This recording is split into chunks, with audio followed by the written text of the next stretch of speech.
Aujourd'hui, nous vous avons conviés à l'hôpital régional de Saint-Louis pour d'abord faire appel à l'histoire, mais également prévenir le futur. Car vous n'êtes pas sans savoir que c'est ici même qu'il y a de cela 1 an que notre défunt camarade Mohamed Falloussène avait rendu l'âme après avoir été abattu par les forces de l'ordre.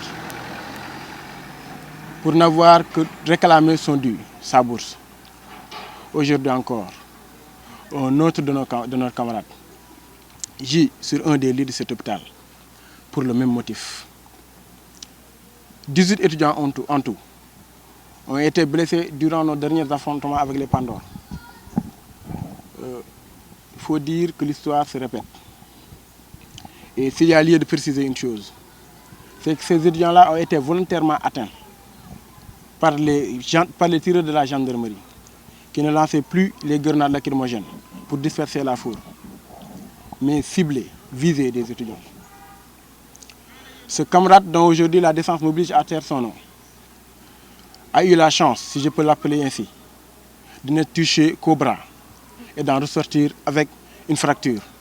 Une fracture qui hier, mercredi 25 décembre 2019, a fait l'objet d'une intervention chirurgicale menée par le Dr Ndoye, orthopédiste de l'hôpital régional de Saint-Louis. Aujourd'hui, l'heure est grave.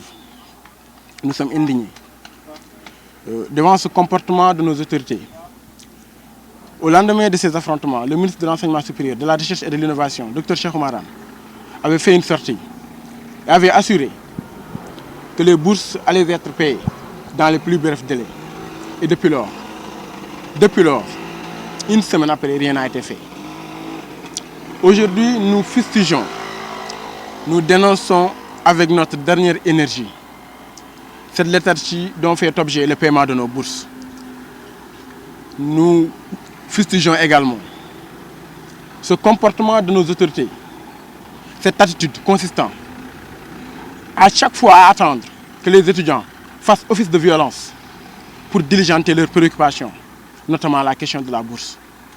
C'est en toute responsabilité et fidèle à notre démarche que la coordination des étudiants de Saint-Louis avait fait violence sur elle-même en privilégiant le dialogue et la négociation, faisant ainsi abstraction de son ultimatum de 24 heures pour payer les bourses du vendredi 20 décembre 2019. Aujourd'hui, l'autorité, malgré nos multiples interventions, est restée de marbre face à cela. La coordination des étudiants de Saint-Louis alerte et avertit que tout ce qu'elle aura à poser comme acte va dans le compte de ces autorités-là.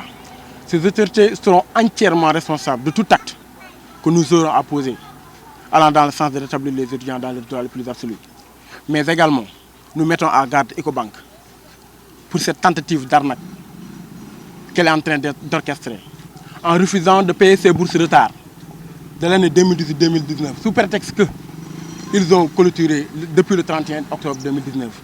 Ceci est sans fondement, d'autant plus que les étudiants n'y sont pour rien des difficultés rencontrées dans la perception des bourses. Car c'est Ecobank elle-même qui refuse la reproduction systématique des cartes GAP. Aujourd'hui, nous alertons l'opinion nationale, l'opinion internationale, par rapport à cette situation qui sévit au sein de cette université, au sein de nos universités de manière générale. Aujourd'hui, nos autorités font le sourd et le muet, ils ne veulent point entendre, alors que nous ne réclamons que notre dû. Dans l'avenir, personne ne dira que nous avons averti, que nous n'avons pas averti.